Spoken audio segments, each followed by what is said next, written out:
La cornisa. Stephen King. Audiocuento editado por Juan Pablo Flores Montaño. Para Cuentos Extraños. Weird Tales. La cornisa. Vamos, repitió Kressner. Mire lo que hay en la bolsa. Estábamos en su ático, en el piso 43. La alfombra era muy mullida, de color naranja quemado. En el centro, entre el sillón que ocupaba Kressner y el sofá de cuero antiguo que estaba vacío, descansaba una bolsa de la compra, marrón. Si quiere sobornarme, olvídelo, dije. La amo. Es dinero, pero no para sobornarlo. Vaya. Mire. Kressner fumaba un cigarrillo turco insertado en una boquilla de ónix. El sistema de circulación de aire me permitía aspirar brevemente las secas baharadas de tabaco antes de llevárselas. Vestía una bata de seda con un dragón bordado. Sus ojos inteligentes estaban serenos detrás de las gafas. Parecía precisamente lo que era, un hijo de puta de primera, de 500 quilates, acérrimo. Yo amaba a su esposa y ella me amaba a mí. Había previsto que él nos pondría obstáculos y sabía que eso era lo que estaba haciendo, pero aún no entendía de qué naturaleza eran. Me acerqué a la bolsa de la compra y la volqué. Unos fajos de billetes precintados cayeron sobre la alfombra. Todos de $20. Cogí uno de los fajos y conté. 10 billetes en cada uno. Había muchos fajos. $20,000, anunció, y le dio una chupada al cigarrillo. Me levanté. Muy bien. Para usted. No los quiero. Mi esposa está incluida en la transacción. No dije nada. Marcia me había advertido lo que sucedería. Es como un gato, había dicho. Un viejo gato perverso. Tratará de convertirte en su ratón.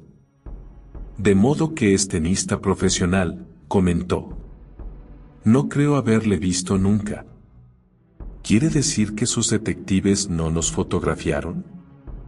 Oh, sí. Hizo un ademán negligente con la boquilla. Incluso los filmaron a los dos en el Bayside Motel. Detrás del espejo había una cámara. Pero personalmente es distinto, ¿no le parece? Si usted lo dice. Cambiaría constantemente de estrategia, me había prevenido Marcia. Es así como pone a la defensiva a sus adversarios. Pronto te hará arremeter contra el lugar donde tú crees que está, y él atacará desde otro flanco. Dile lo menos posible, Stan. Y recuerda que te amo. Lo invité porque quería tener una conversación de hombre a hombre con usted, señor Norris. Solo una agradable conversación entre dos seres humanos civilizados, uno de los cuales ha seducido a la esposa del otro. Me disponía a contestar, pero opté por callarme. ¿Disfrutó de su estancia en el presidio de San Quintín? Preguntó Kressner, mientras expulsaba el humo perezosamente. No mucho. Creo que pasó 3 años allí. Si no me equivoco, lo condenaron por robo. Marcia lo sabe, dije, e inmediatamente lamenté haber hablado. Le estaba siguiendo el juego, y eso era precisamente lo que Marcia me había recomendado que no hiciera. Debía evitar los saques débiles que él podía devolver con fuerza. Me he tomado la libertad de hacer desplazar su coche, anunció, mirando por el ventanal. Toda la pared era de cristal. En el medio había una puerta corredera de cristal. Del otro lado, un balcón del tamaño de un sello de correos. Y más allá, un profundo abismo. Había algo extraño en la puerta. No podía localizar con exactitud de qué se trataba. Este es un edificio muy confortable, prosiguió Kressner. Un buen sistema de seguridad. Un circuito cerrado de televisión y todo lo demás. Cuando me enteré de que usted estaba en el vestíbulo hice una llamada telefónica. Entonces un empleado mío hizo un cruce con los cables de su coche y lo trasladó del garaje de este edificio a un aparcamiento público situado a varias manzanas de aquí. Miró el reloj de líneas ultramodernas que estaba adosado a la pared, sobre el sofá. Eran las 8:05. A las 8:20 el mismo empleado telefoneará a la policía desde una cabina pública, en relación con su coche. A las 8:30, a más tardar, los servidores de la ley habrán descubierto más de 100 gramos de heroína ocultos en la rueda de repuesto de su maletero. Lo buscarán ansiosamente, señor Norris. Me había tendido una trampa. Yo había tratado de protegerme lo mejor posible, pero todo había sido un juego de niños para él.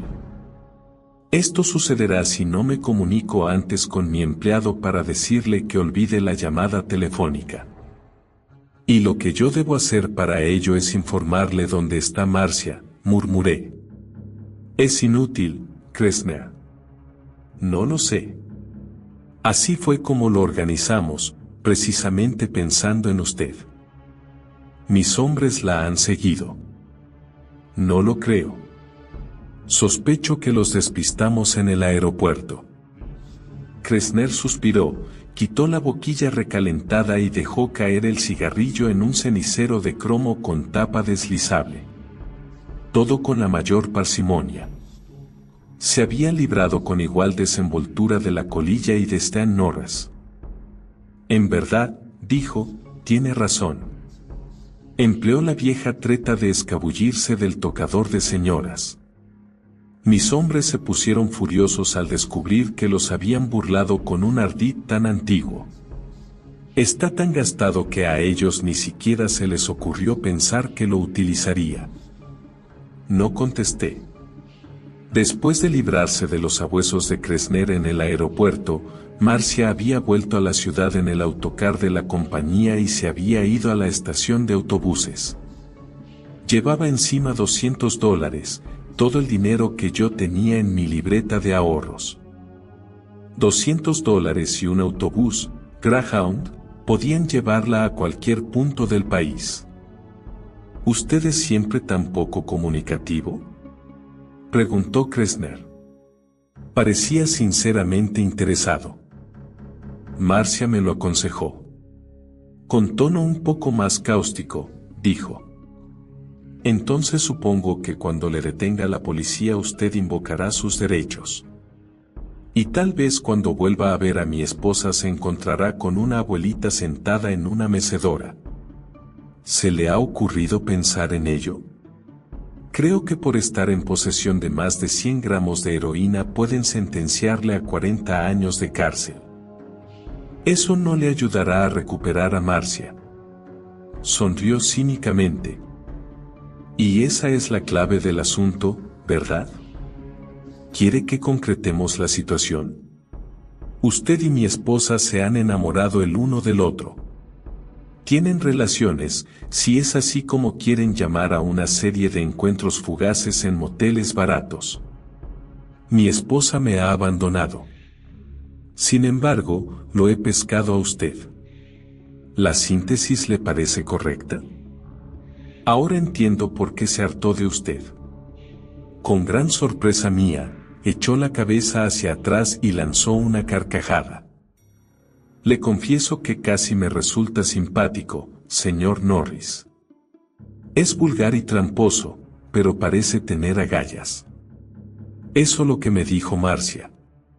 Yo me resistí a creerla, porque sus juicios psicológicos no suelen ser muy exactos. Pero usted tiene una cierta energía. Por eso organicé las cosas así. Sin duda Marcia le ha dicho que me gustan los envites. Sí. Ya sabía que era lo que faltaba en la puerta de la pared de cristal. Estábamos en pleno invierno y a nadie se le ocurriría tomar el té en un balcón del piso 43.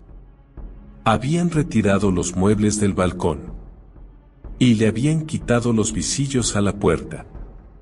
¿Por qué? No le tengo mucha estima a mi esposa, continuó Kressner, mientras insertaba cuidadosamente otro cigarrillo en la boquilla. Eso no es ningún secreto. Estoy seguro de que ella se lo habrá contado. Y también estoy seguro de que un hombre tan experimentado como usted sabe que las esposas satisfechas no se abren de piernas delante del profesor de tenis de su club ante el simple balanceo de una raqueta. A mi juicio Marcia es una presumida, una mojigata de cara agria, una llorona, una gruñona, una chismosa. Ya basta, dije. Sonrió fríamente. Lo siento. Olvidé que hablábamos de su amada. Son las 8:16. ¿Está nervioso? Me encogí de hombros. Duro hasta el fin, comentó, y encendió el cigarrillo. De todos modos, se preguntará por qué no le devuelvo sencillamente la libertad a Marcia, si la aborrezco tanto. No me lo pregunto. Frunció el ceño. No se la devuelve, le espeté, porque es un hijo de puta egoísta, ambicioso y egocéntrico.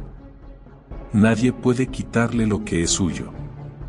Aunque usted ya no lo quiera. Enrojeció y después se rió. Un tanto a su favor, señor Norris. Muy bien. Me encogí nuevamente de hombros. Voy a proponerle un envite. Si gana, se irá de aquí con el dinero, con la mujer y con su libertad. En cambio, si pierde, perderá la vida. Consulté el reloj. No pude evitarlo. Las 8:19. Muy bien, asentí. ¿Qué otra cosa podía decir? Por lo menos ganaría tiempo. Tiempo para encontrar la forma de salir de allí, con o sin el dinero. Kressner cogió el teléfono y marcó un número. ¿Tone? El plan número 2. Sí. Colgó el auricular. ¿Cuál es el plan número 2? Pregunté. Le telefonearé a Tony dentro de 15 minutos y él retirará de su coche la sustancia incriminatoria y lo traerá nuevamente aquí.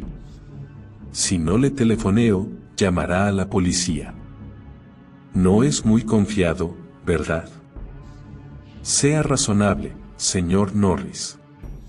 Hay $20,000 sobre la alfombra, entre nosotros dos. En esta ciudad se han cometido asesinatos por 20 céntimos. ¿Cuál es la apuesta? Pareció sinceramente afligido. El envite, señor Norris, el envite. Los caballeros hacen envites.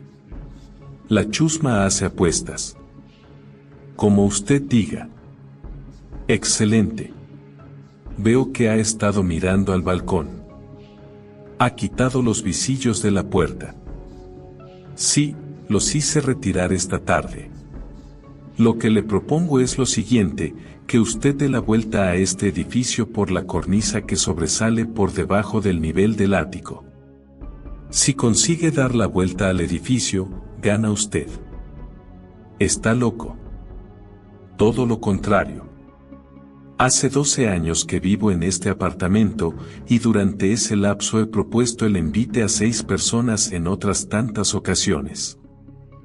3 de las 6 eran atletas profesionales, como usted, un conocido jugador de fútbol más famoso por sus anuncios de TV que por su buen juego, un jugador de béisbol, y un jockey bastante célebre que ganaba un salario anual extraordinario y que también vivía afligido por graves problemas para pagar alimentos a su ex esposa. Los otros 3 eran ciudadanos más vulgares que tenían distintas profesiones pero 2 elementos en común: necesitaban dinero y eran relativamente ágiles. Inhaló pensativamente el humo de su cigarrillo y continuó: en 5 oportunidades el envite fue rechazado ipso facto. En la otra fue aceptado. Los términos fueron $20,000 contra 6 meses a mi servicio. Yo gané. El tipo echó una mirada por la baranda del balcón y casi se desmayó. Kressner tenía una expresión divertida y desdeñosa. Dijo que abajo todo parecía muy pequeño. Eso fue lo que le acobardó. ¿Qué le hace pensar? Me interrumpió con un ademán fastidiado. No me aburra, señor Norris. Pienso que lo hará porque no puede elegir. La alternativa es mi envite o 40 años en San Quintín. El dinero y mi esposa son solo estímulos adicionales, testimonios de mi generosidad. ¿Qué garantía tengo de que no me defraudará? Es posible que lo haga y descubra que usted ha telefoneado a Tony y le ha dicho que me denuncie igualmente. Suspiró.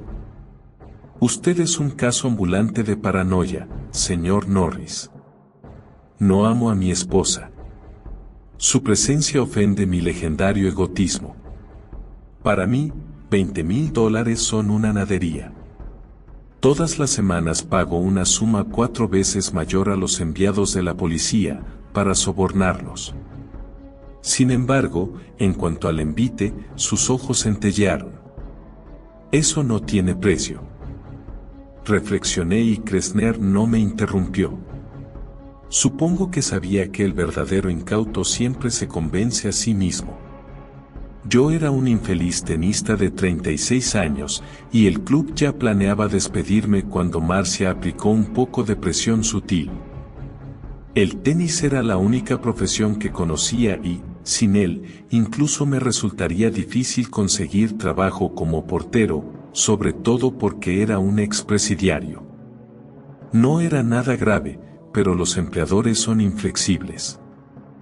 Y lo curioso es que estaba realmente enamorado de Marcia Kressner. Me había prendado de ella después de darle 2 clases de tenis a las 9 de la mañana y el sentimiento había sido recíproco. Así era la suerte de Stan Norris.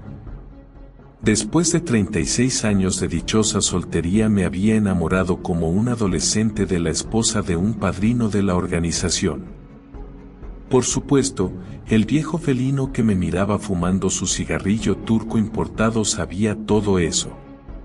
Y también algo más. Nada me garantizaba que no me entregaría a la policía si aceptaba el envite y ganaba, y en cambio sabía muy bien que, si no lo aceptaba, a las 10 estaría en Chirona. Y no recuperaría la libertad hasta el fin del siglo. Quiero saber algo, murmuré. ¿De qué se trata, señor Norris? Míreme a los ojos y dígame si hace trampa o no. Me miró fijamente. Nunca hago trampas, señor Norris, respondió en voz baja. Muy bien, asentí. ¿Qué otra alternativa me quedaba? Se levantó, sonriendo. Estupendo. Realmente estupendo. Acompáñeme hasta la puerta del balcón, señor Norris. Fuimos juntos. Su talante era el de un hombre que había imaginado esa escena centenares de veces y que disfrutaba al máximo ahora que se materializaba.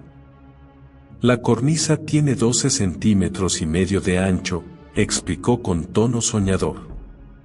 Yo mismo la he medido. En verdad, me he apoyado sobre ella, cogiéndome del balcón, claro está. Le bastará con pasar sobre la baranda de hierro forjado. Esta le llegará a la altura del pecho. Pero, por supuesto, más allá de la baranda no hay puntos de donde cogerse. Tendrá que desplazarse paso a paso, tomando muchas precauciones para no perder el equilibrio. Mis ojos se posaron sobre algo más que había fuera de la ventana, algo que hizo que la temperatura de mi sangre bajara varios grados. Era un anemómetro. El apartamento de Kressner se hallaba bastante cerca del lago y no había edificios más altos para resguardarlo del viento. Este sería frío y cortaría como un cuchillo. La aguja estaba bastante estable en el 10, pero una ráfaga fuerte la haría saltar casi hasta 25 durante unos segundos antes de volver a bajar. Ah, veo que ha reparado en mi anemómetro, comentó Kressner jovialmente.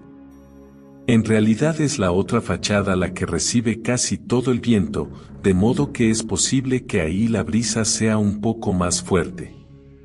Pero esta es una noche bastante serena. He visto otras en que el viento soplaba a 85, incluso se siente una ligera vibración en el edificio. Como si uno estuviera en la torre de vigía de un barco. Para tratarse de esta época del año, hoy el clima es bastante benigno. Señaló, y vi los números luminosos en lo alto del rascacielos de un banco, a la izquierda. Marcaban 8 grados, pero teniendo en cuenta el viento el factor de congelación estaría por debajo del 0. ¿Tiene un abrigo?, le pregunté. Yo iba vestido con una americana liviana. No, lo siento. Los números luminosos del banco se modificaron para indicar la hora. Eran las 8:32. Y creo que será mejor que se decida de una vez, señor Norris. Así podré telefonearle a Tony y decirle que ponga en ejecución el plan número 3. Es un buen chico pero tiene tendencia a ser impulsivo. ¿Usted entiende? Claro que entendía. Demasiado bien.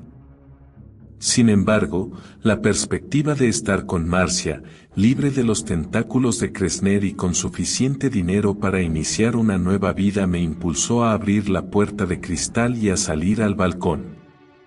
El aire era frío y húmedo, y el viento me alborotó el pelo y me lo volcó sobre los ojos. Bonsoir, dijo Kressner a mis espaldas, pero no me molesté en volver la cabeza. Me acerqué a la baranda, sin mirar hacia abajo. Todavía no. Empecé a respirar profundamente. En realidad no es un ejercicio sino una forma de autohipnosis. Con cada inhalación, expiración se expulsa una distracción del cerebro, hasta que no queda nada más que el desafío que uno tiene ante sí. Me olvidé del dinero con un movimiento respiratorio y de Kressner con 2. Necesité más tiempo para librarme de Marcia, su rostro afloraba constantemente en mi mente, diciéndome que no fuera estúpido, que no aceptara sus condiciones de juego, que quizá Kressner nunca hacía trampas pero que siempre se aseguraba las posibilidades de triunfo. No la escuché. No podía permitirme ese lujo. Si perdía la apuesta no me bastaría con pagar la ronda de cervezas y soportar las pullas, me convertiría en una pringosidad escarlata salpicada a lo largo de Deacman Street, en un tramo de 100 metros. Cuando pensé en eso, miré hacia abajo. El edificio bajaba en pendiente como un acantilado liso de tiza hasta la calle situada mucho más abajo. Los coches aparcados parecían esos modelos de juguete que venden en las tiendas de baratijas. Los que transitaban por la calzada parecían puntitos de luz. Si caía desde tan alto tendría tiempo suficiente para tomar conciencia de lo que sucedía, para ver cómo el viento tiraba de mis ropas a medida que la tierra me atraía a una velocidad cada vez mayor. Tendría tiempo para lanzar un alarido muy, muy largo. Y el ruido que haría al estrellarme contra el pavimento sería igual al de una sandía que cae cuando ya está madura. Entendí muy bien por qué el otro tipo se había acobardado. Pero él solo había tenido que pensar en una servidumbre de 6 meses. A mí me aguardaban 40 negros años sin Marcia. Observé la cornisa, parecía angosta. Nunca había visto 12 centímetros y medio más semejantes a 6. Por lo menos el edificio era bastante nuevo. No se desmoronaría bajo mis pies. Eso esperaba. Sorteé la baranda y me descolgué cuidadosamente hasta apoyarme sobre la cornisa. Mis talones se asomaban sobre el vacío. Tenía el piso del balcón más o menos a la altura del pecho, y miré el ático de Kressner entre los barrotes ornamentales de hierro forjado.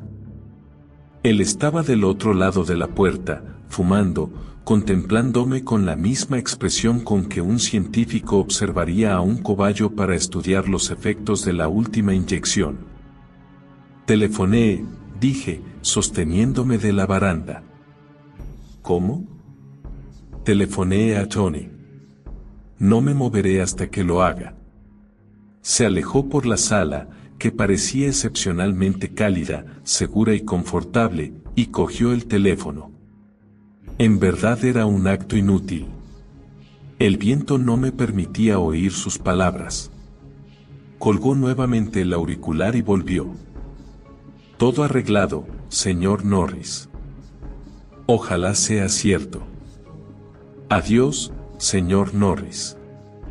Le veré dentro de un rato, quizás. Era hora de hacerlo. Basta de palabras. Pensé por última vez en Marcia, en su cabellera castaña, en sus grandes ojos grises, en su cuerpo cautivante, y después la expulsé definitivamente de mi cabeza. Basta de mirar hacia abajo, también. Sería demasiado fácil que me paralizara si miraba a ese abismo. Demasiado fácil que me congelara hasta perder el equilibrio o que me desmayara de miedo. Era hora de comprimir el ángulo visual. De concentrarme exclusivamente en el pie izquierdo, en el pie derecho. Empecé a desplazarme hacia la derecha, aferrándome mientras podía a la baranda del balcón. No tardé en darme cuenta de que necesitaría la fuerza de todos los músculos que la práctica del tenis había desarrollado en mis tobillos. Con los talones fuera de la cornisa, esos tendones sostendrían todo mi peso. Llegué hasta donde alcanzaba mi brazo, y por un momento me pareció que no podría soltar mi punto de apoyo en el balcón. Me impuse la obligación de soltarlo. Caray, 12 centímetros y medio eran un espacio más que suficiente. Si la cornisa estuviera a solo 30 centímetros del suelo, y no a 130 metros, podrías contornear el edificio en 4 minutos justos, me dije. Imagínate entonces que esa es la distancia. Sí, y si te caes desde una cornisa que dista 30 centímetros del suelo dices, paciencia, y repites la tentativa. Allí arriba tendría una sola oportunidad. Deslicé un poco más mi pie derecho y después acerqué el izquierdo. Solté la baranda. Levanté las manos abiertas, apoyando las palmas contra la superficie áspera de la fachada. Acaricié la piedra. Podría haberla besado. Una ráfaga de viento hizo que la solapa de la americana me azotara el rostro, y mi cuerpo osciló sobre la cornisa.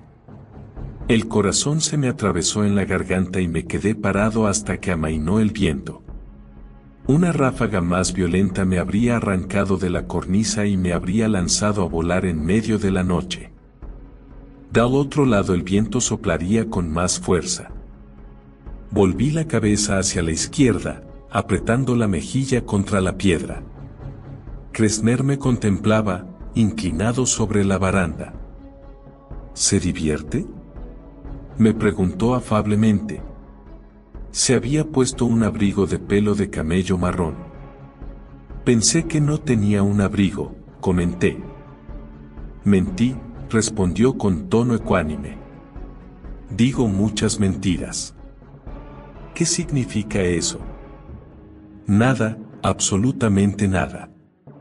O quizás sí significa algo. Una pequeña guerra psicológica, señor Norris. Podría aconsejarle que no se distraiga demasiado. Los tobillos se cansan, y si se aflojaran. Extrajo una manzana del bolsillo, la mordió y después la arrojó al vacío. Durante un largo rato no oí nada. Por fin, un chasquido débil y repelente. Kressner soltó una risita. Había roto mi concentración y sentí que el pavor roía el perímetro de mi mente con dientes de acero. Un torrente de pánico pugnaba por desbordarse y ahogarme. Giré la cabeza para no verlo y respiré profundamente para ahuyentar el terror. Miré el cartel luminoso del banco, que ahora decía 8.46, hora de ahorrar en Mutual. Cuando los números luminosos marcaron las 8:49, me pareció que ya había recuperado el control de mis nervios. Creo que Kressner estaba convencido de que me había petrincado, y cuando empecé a deslizarme nuevamente hacia el ángulo del edificio oí un aplauso sardónico. Ahora sentía el frío. El agua había aguzado el filo del viento y su humedad pegajosa me penetraba en la piel como un taladro. A medida que me deslizaba, la delgada tela de la americana se inflaba detrás de mí. A pesar del frío, me movía con lentitud. Si quería llegar, tendría que maniobrar pausada y deliberadamente. Si me apresuraba, caería. Cuando llegué a la esquina, el reloj luminoso del banco marcaba las 8:52. Aparentemente no había ningún problema, la cornisa daba la vuelta formando un ángulo recto, pero la mano derecha me advirtió que soplaba un viento cruzado.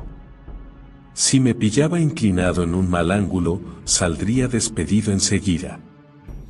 Esperé que el viento amainara, pero no hubo ningún cambio durante un largo rato, casi como si fuera el aliado voluntario de Kressner. Me castigaba con dedos crueles e invisibles, tirando y empujando y cosquilleando. Por fin, después de que una ráfaga muy violenta me hizo bambolear sobre las puntas de los pies, comprendí que no podría esperar indefinidamente y que el viento nunca amainaría por completo. De modo que cuando volvió a declinar un poco, pasé el pie derecho al otro lado y, cogiéndome de ambas paredes con las manos, di la vuelta. Los vientos cruzados me zarandearon en dos direcciones al mismo tiempo, y vacilé. Durante un segundo estuve espantosamente seguro de que Kressner había ganado su envite. Después me deslicé un poco más y me adosé a la pared, exhalando por la garganta seca mi respiración contenida. Fue entonces cuando la crepitación restalló casi en mi oído. Sobresaltado, respingué casi hasta el límite de la estabilidad. Mis manos perdieron contacto con la pared y se agitaron demencialmente en busca del equilibrio. Creo que si una de ellas hubiera golpeado la fachada de piedra del edificio, ese habría sido el fin. Pero después de lo que pareció una eternidad, la gravitación resolvió dejarme volver a la pared en lugar de dispararme contra el pavimento que me aguardaba 43 pisos más abajo. El aliento entrecortado escapó de mis pulmones con un torturante silbido. Mis piernas parecían de goma. Los tendones de mis tobillos zumbaban como cables de alto voltaje. Nunca me había sentido tan mortal.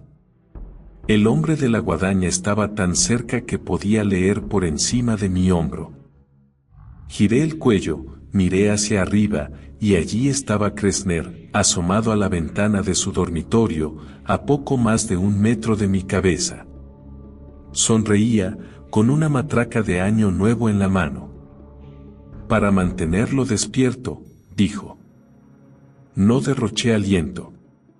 De todas maneras, no podría haber articulado más que un graznido. El corazón me palpitaba furiosamente en el pecho. Me desplacé 1,5 metros, más o menos, por si alimentaba el propósito de inclinarse hacia afuera y empujarme. Después me detuve, cerré los ojos y respiré profundamente hasta recuperarme. Ahora estaba en la parte más angosta del edificio. A la derecha solo se alzaban sobre mí las torres más altas de la ciudad. A la izquierda solo se veía el círculo oscuro del lago, con unos pocos alfilerazos de luz que flotaban sobre sus aguas.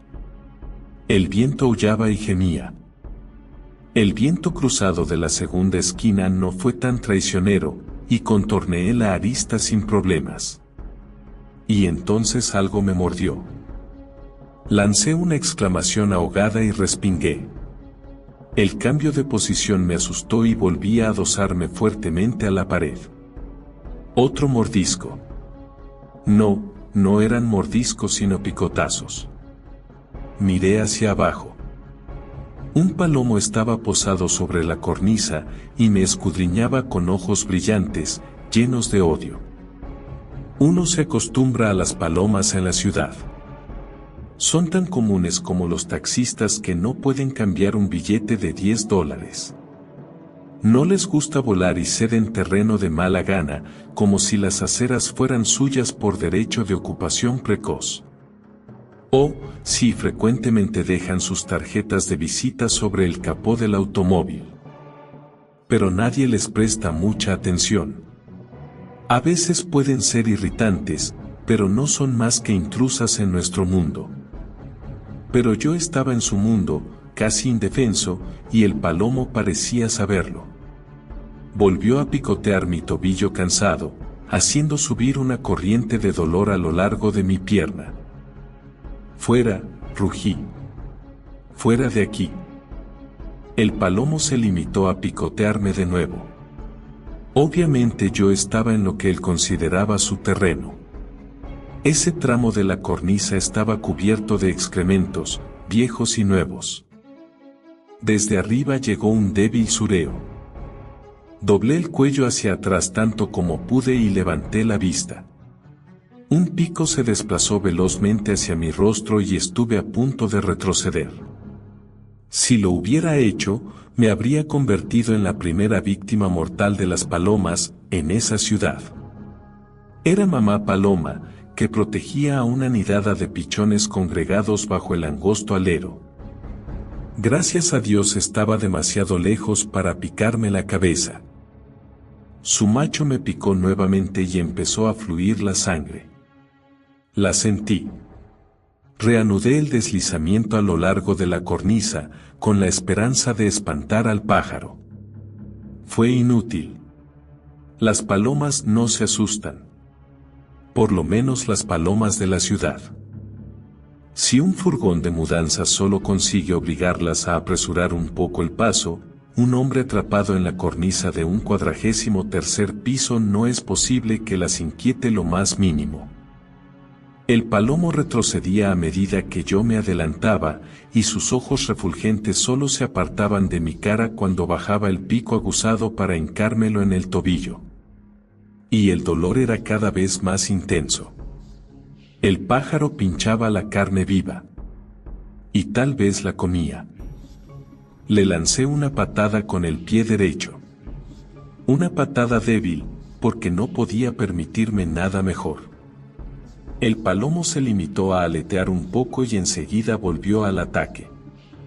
Yo, en cambio, casi me precipité al vacío. El palomo me picó otra vez, y otra. Me azotó una ráfaga de viento frío, que me curvó hasta el límite de mi estabilidad. Las yemas de mis dedos frotaron la piedra porosa y apoyé la mejilla izquierda contra la pared, respirando dificultosamente.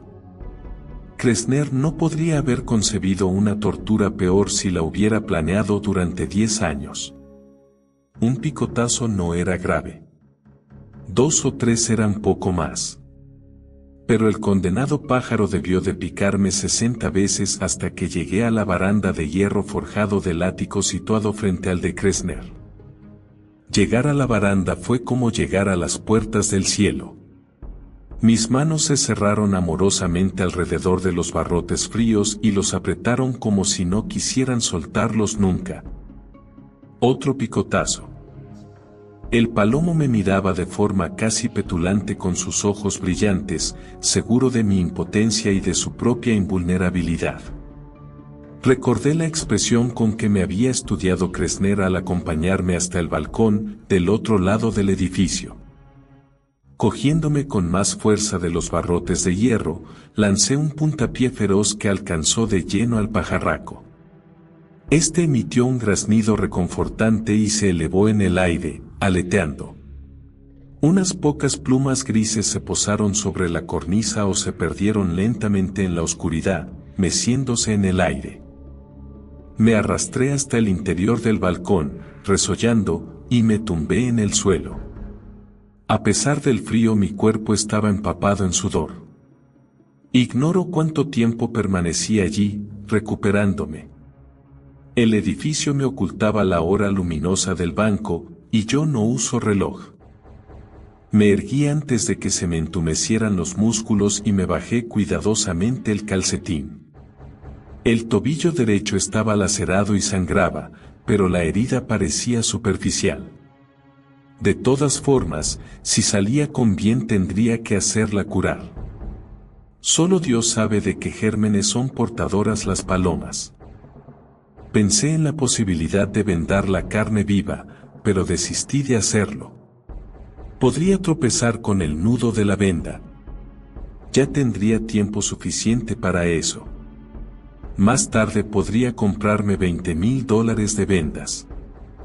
Me levanté y miré con nostalgia el ático oscuro situado frente al de Kressner. Desierto, vacío, desocupado. Una fuerte mampara protegía la puerta. Podría haberme abierto paso, pero habría perdido la apuesta. Y lo que estaba en juego no era tan solo dinero. Cuando no pude dejar pasar más tiempo, me deslicé sobre la baranda y volví a la cornisa. El palomo, con unas plumas menos, estaba posado bajo el nido de su hembra, donde el cúmulo de excrementos era más espeso, y me miraba con ira. Pero no creía que me atacara, ahora que me veía alejarme. Fue muy difícil comenzar, mucho más difícil que cuando había tenido que abandonar el balcón de Kressner. Mi mente sabía que debía hacerlo, pero mi cuerpo, y sobre todo mis tobillos, clamaban que sería una locura abandonar un refugio tan seguro. Pero lo abandoné, estimulado por el rostro de Marcia que flotaba en la oscuridad.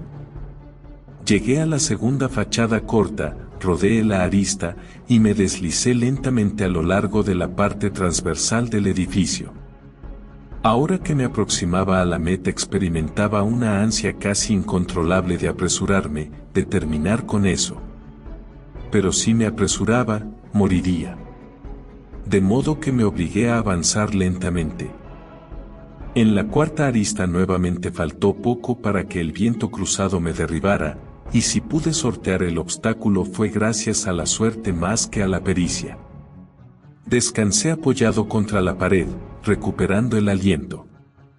Pero comprendí por primera vez que iba a salirme con la mía, que iba a triunfar. Sentía las manos como bistes semicongelados, me ardían los tobillos, sobre todo el derecho, picoteado por el palomo, y el sudor se me infiltraba constantemente en los ojos, pero estaba seguro de que iba a triunfar. En la mitad de la fachada, una cálida luz amarilla bañaba el balcón de Kressner. Más allá vi el cartel del banco que refulgía como un estandarte de bienvenida. Eran las 10:48, pero tuve la impresión de que había pasado toda mi vida sobre esos 12 centímetros y medio de cornisa. Y que Dios ayudara a Kressner si trataba de engañarme. Ya no tenía prisa. Casi remoloneé. Eran las 11:09 cuando apoyé la mano derecha sobre la baranda de hierro forjado del balcón, seguida por la izquierda. Me hice, sorteé el obstáculo, me dejé caer gozosamente en el suelo. Y sentí el frío cañón de una 45 contra la 100. Miré hacia arriba y vi a un forajido tan feo que con su sola presencia podría haber parado el mecanismo del Big Bang. Me sonreía. «Excelente», proclamó la voz de Kressner desde adentro. «Le aplaudo, señor Norris». Eso fue lo que hizo. «Tráelo aquí, Tony». Tony me alzó y me depositó tan bruscamente sobre los pies que mis débiles tobillos casi se doblaron. Al entrar, trastabillé contra la puerta del balcón. Kressner estaba junto a la chimenea de la sala, bebiendo coñac de una copa grande como una pecera. Había vuelto a guardar el dinero en la bolsa de la compra, que descansaba en medio de la alfombra anaranjada.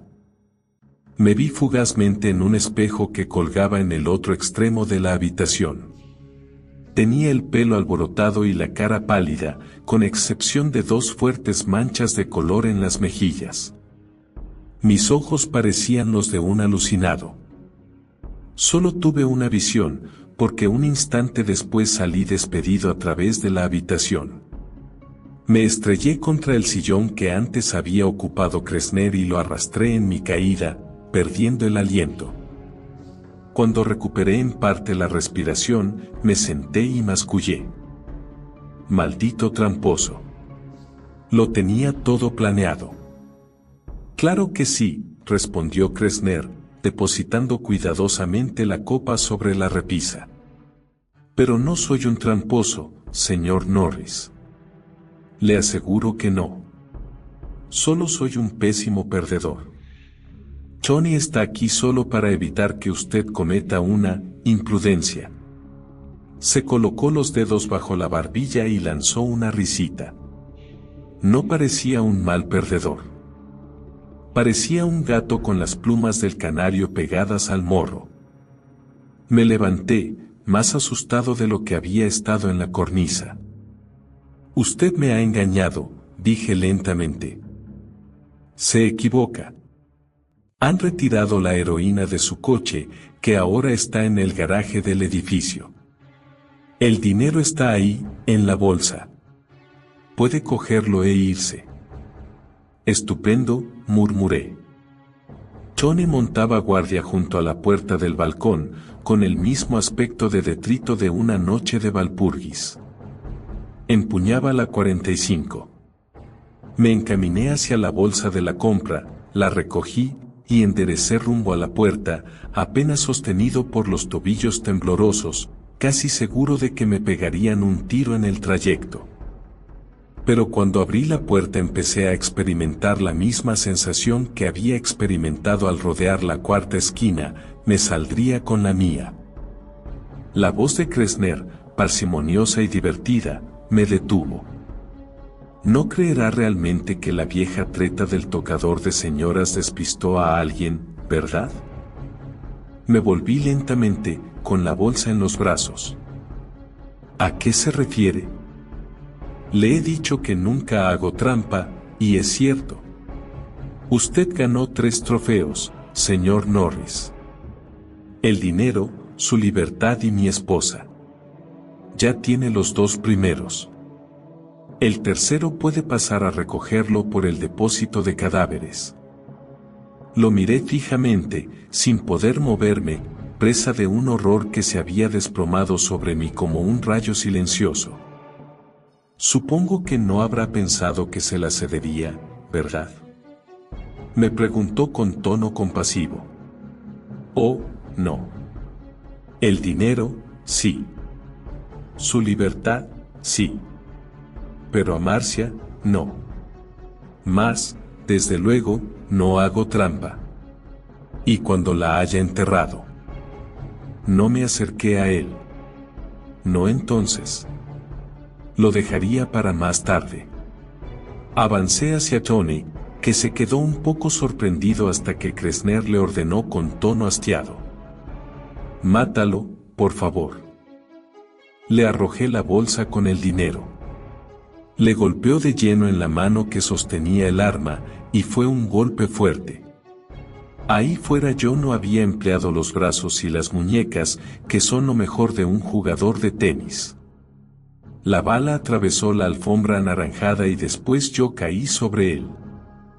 Lo que tenía más duro era la cara. Le arranqué la pistola de la mano y le golpeé la nariz con el cañón. Se desplomó con un único gruñido. Kressner casi había cruzado el umbral cuando disparé un tiro sobre su hombro y exclamé: «Deténgase o es hombre muerto». Lo pensó y se detuvo. Cuando se volvió, su porte de cosmopolita harto de todo se había ajado un poco. Se ajó un poco más cuando vio a Tony tumbado en el suelo, atragantándose con su propia sangre. No está muerta, dijo atropelladamente. Tenía que salvar algo, ¿no le parece? Me dirigió una sonrisa enferma, agriada. Soy idiota, pero no tanto, respondí. Mi voz tenía un tono exánime, de ultratumba. ¿Por qué no? Marcia había sido mi vida, y ese hombre la había tendido sobre una losa. Kressner señaló con un dedo trémulo el dinero desparramado a los pies de Tony. Eso, balbuceó, eso es una bagatela. Puedo darle $100,000. O 500,000. ¿O qué le parece 1,000,000, todo en una cuenta suiza? ¿Qué le parece eso? ¿Qué le hago una apuesta, dije lentamente. Miró el cañón de la pistola y luego me miró a mí. Una apuesta, repetí. No un envite. Una vulgar apuesta. Le apuesto que no puede dar la vuelta al edificio caminando por la cornisa. Sus facciones se pusieron mortalmente pálidas. Al principio pensé que se iba a desmayar. Usted, susurró. Eso es lo que está en juego, continué con mi voz exánime. Si da la vuelta le dejaré ir. ¿Qué le parece? No, susurró. Tenía los ojos desencajados. Muy bien, asentí, y amartillé el arma. No. Gritó, tendiendo las manos. No. No haga eso. Yo. Está bien. Se humedeció los labios. Hice una seña con la pistola y salió al balcón delante de mí. Está temblando, comenté. Eso lo hará más difícil. 2,000,000, imploró, sin poder articular algo más que un gimoteo gangoso. 2,000,000 en billetes sin marcas. No, contesté. Ni por 10,000,000. Pero si lo consigue, le dejaré en libertad. Se lo juro. 1 minuto después estuvo sobre la cornisa. Era más bajo que yo. Apenas podía ver sus ojos por encima del borde, sus ojos desorbitados y suplicantes, y las manos hacia la derecha, lamentándose. Miré el reloj del banco como si fueran los de presidio. Por favor, lloriqueó. Cualquier cosa. Está perdiendo el tiempo, dije. Se le resentirán los tobillos. Pero no se movió hasta que le apoyé el cañón de la pistola contra la frente. Entonces empezó a deslizarse hacia la derecha, lamentándose. Miré el reloj del banco. Eran las 11:29. Pensé que no llegaría a la primera esquina. No quería dar un paso, y cuando por fin se desplazó lo hizo con movimientos bruscos que pusieron en peligro su centro de gravedad, mientras su bata flameaba en la noche. Contorneó la esquina y se perdió de vista a las 12:01, hace casi 40 minutos. Esperé oír el aullido decreciente cuando lo azotó el viento cruzado, pero no pasó nada. Quizás el viento había amainado. Recuerdo que cuando yo caminaba por ahí afuera, pensaba que el viento era su aliado. O quizás sencillamente ha tenido suerte. Quizás ahora está en el otro balcón, acurrucado y resollando, sin atreverse a seguir adelante. Pero probablemente sabe que si lo sorprendo allí cuando irrumpa en el otro ático, lo mataré como a un perro. Y hablando del otro lado del edificio, me pregunto qué tal le va con el palomo. ¿Qué ha sido ese alarido? No lo sé. Tal vez fue el viento. No importa. El reloj del banco marca las 12:44. Muy pronto forzaré la puerta del otro apartamento y controlaré el balcón, pero por ahora continúo sentado en el balcón de Kressner, con la 45 de Tony en la mano. Por si quiere el azar que contornee esa última esquina con la bata flotando a sus espaldas. Kressner dijo que nunca hacía trampas cuando apostaba. Pero yo tengo fama de hacerlas.